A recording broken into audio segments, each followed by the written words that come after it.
দেশের একজন সুনাগরিক এবং আমি পূর্ব মেদিনীপুরে বিবেকজ্যোতি কলেজের ছাত্র।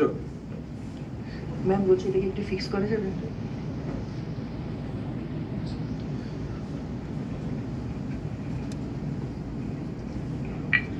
ঠিক আছে। আমাদের দেশ ভারতবর্ষ পৃথিবীর সবথেকে শ্রেষ্ঠ গণতান্ত্রিক একটি দেশ এবং বৈচিত্র্যপূর্ণ দেশ। এত বৈচিত্র্যতে থাকার জন্য আমাদের দেশের মাটি এক মহামিলনের পুণ্যক্ষেত্র তৈরি হয়েছে।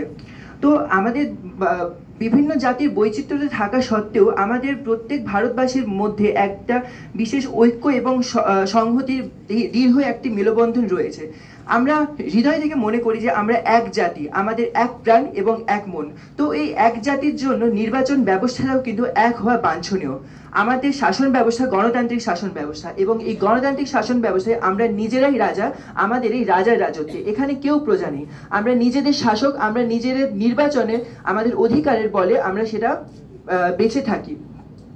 তো স্বাধীনতার পর কিছু সময় পর্যন্ত আমরা দেখতে পেয়েছিলাম যে লোকসভা এবং বিধানসভা নির্বাচন কিন্তু একই সময়ে ঘটতো, কিন্তু বর্তমান সময়ে আমরা দেখতে পাই যে এই নির্বাচনগুলি বছরে 6 মাস অন্তর অন্তর ঘটে থাকে।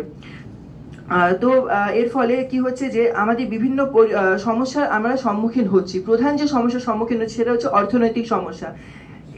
6 মাস অন্তর অন্তর এই নির্বাচনগুলো সংঘটিত হওয়ার ফলে একটি বিরাট জনসম্পদ এবং জনবল আমাদেরকে এই নির্বাচনে আমাদেরকে প্রয়োগ করতে হচ্ছে, যেটা আমাদের ভারতের কোষাধ্যক্ষ থেকে সেই জনসম্পদ এবং একটি বৃহৎ অর্থনৈতিক আমরা বল আমরা সেখান থেকে গ্রহণ করছি বা সরকার সেটাকে কাজে লাগাচ্ছে নির্বাচনের ক্ষেত্রে। এবং দেখা যাচ্ছে কি যে যখন আমাদের প্রচার ঘটছে বা নির্বাচনের প্রচারে বিভিন্ন নেতা মন্ত্রীরা আসছেন, তখন ওই সময়ের জন্য বা কিছু সময়ের জন্য আমাদের যে নিত্যনৈমিত্তিক জীবনের যে ভারসাম্যতা এবং আমাদের স্বাভাবিক জীবনযাপনে ব্যাহত হচ্ছে এবং যান জঞ্জাটের সৃষ্টি হচ্ছে রাস্তাঘাটে। এছাড়া দেখা যাচ্ছে যে নির্বাচনের সময় কি হচ্ছে যে বিভিন্ন রাজনৈতিক দলের মধ্যে যে মতবিরোধ থাকছে এবং মানুষের মধ্যে সেই মত বৈষম্যতা লক্ষ্য করছে। সেখানে ঐক্যের যে সংহতির ভাবটা থাকা দরকার মানুষের মধ্যে এবং নিজের অধিকারে বলে যে নিজের নির্বাচন বা নিজে ভোটটা সে যে দেবে, সেই জায়গাটা সেখানে কিন্তু কিছুটা হলেও ক্ষয়ে যাচ্ছে।